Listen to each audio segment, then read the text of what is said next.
Hi, my name is Megan. Today we're going to compare and contrast ethical egoism and altruism, and we're going to do so by covering 4 points. So the first point is I'd like to define altruism and egoism. The second point, I would like to provide an example of ethical egoism. The third point, I'd like to provide an example of altruism. And the fourth point, I'd like to provide an example of both ethical egoism and altruism. So let's begin. So when we think about how ethics works, it works when you connect your actions with something which is considered right or wrong. And so when you do an action, usually it follows some sort of moral code or some kind of structure. And so egoism and altruism are two different structures which your actions can follow. And whether or not you choose egoism or altruism, your action can be determined as good or bad. And so let's start off with egoism. Egoism can be defined as an action which can be morally right if it promotes one's own good. Alright, so why don't we first go back to the word egoism? What does that even mean? Ego is a word that we hear all the time, and we oftentimes use it ourselves and we don't even know what it means. The word ego actually first popped up in psychoanalysis, and within psychoanalysis, Sigmund Freud used it to kind of give a term for what we considered as our self-identity. And so this kind of idea is embedded within the term, the way that we use it now, colloquially. So we're thinking about boosting our ego, or you're being egotistical or something, self-centered, right? And so in the case of egoism, it's actually not necessarily meaning that you're selfish, you're only looking out for yourself, but actually it does have that meaning. And so in an egoism, the main focus is someone's own self-interest. As we look at the definition, we can see that you're promoting one's own self-good. And so the thing is that we can interpret that in many different ways. But essentially, the main point about egoism that you want to get is that it is for one's own good. On the other hand, altruism is defined as when you do an action that is morally right if the consequences of the actions are more favorable to everyone except that agent. Now that is a little confusing. So the concept of altruism actually was created by Auguste Comte, and he wanted to come up with a principle of ethics which prioritized the other rather than prioritizing yourself. And so he wanted to find something where we can kind of look out for the well-being of others, do some good for the community, this kind of thing. And so he created a concept called altruism. And so in this definition, it's talking about the consequences of an action which are more favorable for everyone except that agent. But that doesn't mean that let's say you're doing an action and then whatever happens is better for everyone else except you. But that doesn't mean that it's worse for you, right? It just means that it's better for everyone, not necessarily you. So you're prioritizing the goodness of others over your own self-interest, right? And so the way that egoism and altruism are understood is they're actually in conflict with each other, because one ethical system is prioritizing your self-interest, and then the other one is prioritizing the interest of others, and so those are things which are in conflict, right? Okay, so let me give you an example of egoism. Alright, for all these examples, what I'm going to do is I'm actually going to give you the same situation, but the actions are going to be determined by each ethical system. So what does that mean, right?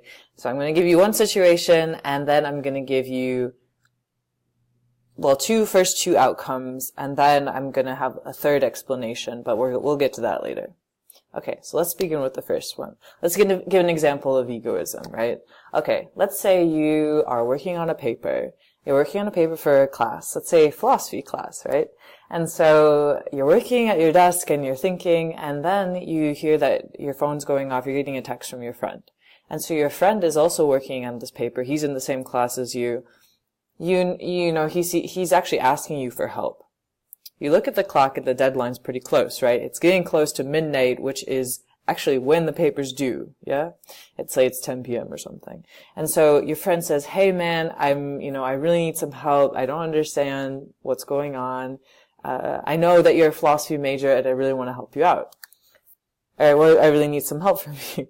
And so basically, you have to make a choice at this moment what you'd like to do. If you're an egoist, what you would do is you would decide that, okay, my self-interest is that I need to get a good grade in this class. I need to graduate with honors, all this stuff. This is like important for whatever career choice I'm going to have later on, right? And so you decide to not help your friend out, right? Because it would be your self-interest to not help your friend. It would be your self-interest to finish your paper. And so that you could consider that as ethical egoism. Alright, so now let's look at the same situation, but let's look at it from an altruistic sense. So again, you're sitting and working on the paper, you get a text from your friend, he says, hey, can you help me out?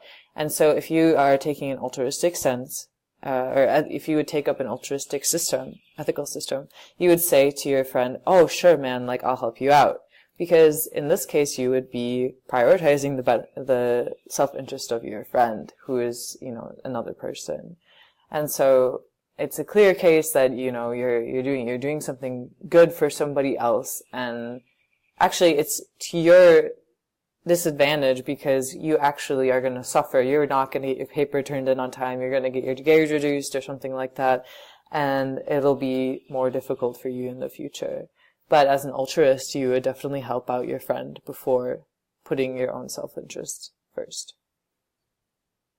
Alright, so now I'm going to give you an example of both altruism and egoism, using the same example that we just used in the previous two. And so, actually, what I'm going to do is I'm going to take the altruistic version of this situation, and I'm going to break it down into both an altruistic interpretation and an egoistic interpretation.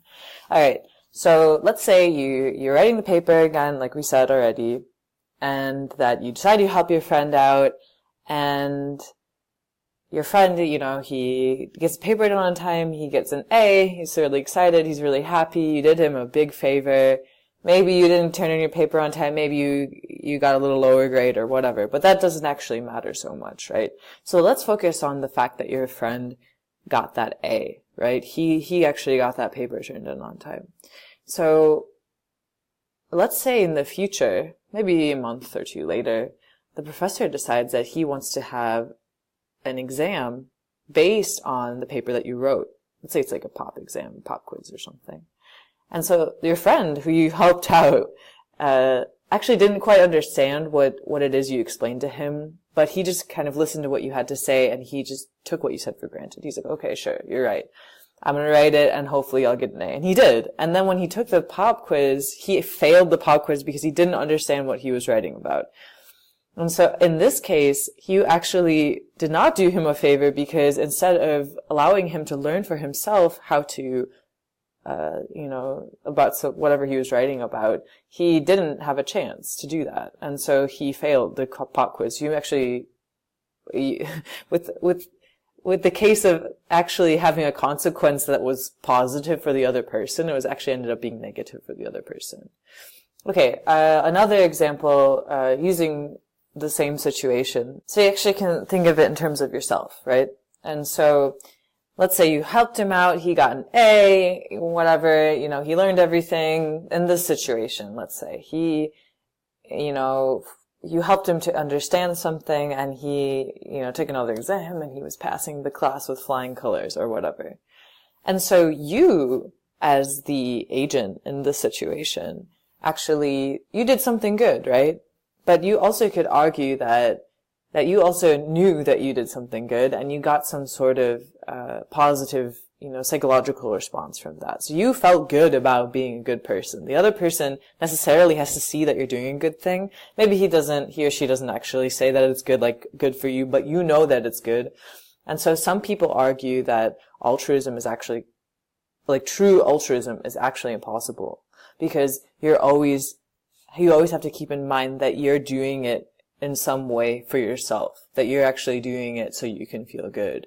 And so this is kind of a point where egoism and altruism get very confused and mixed. And so you could actually say that the situation when you actually help a friend could be both in an egoistic result and an altruistic result.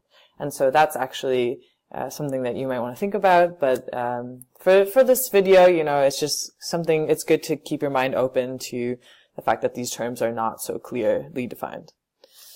Okay, so to sum up, today we talked about comparing and contrasting egoism and altruism. I gave you the definition of egoism and altruism.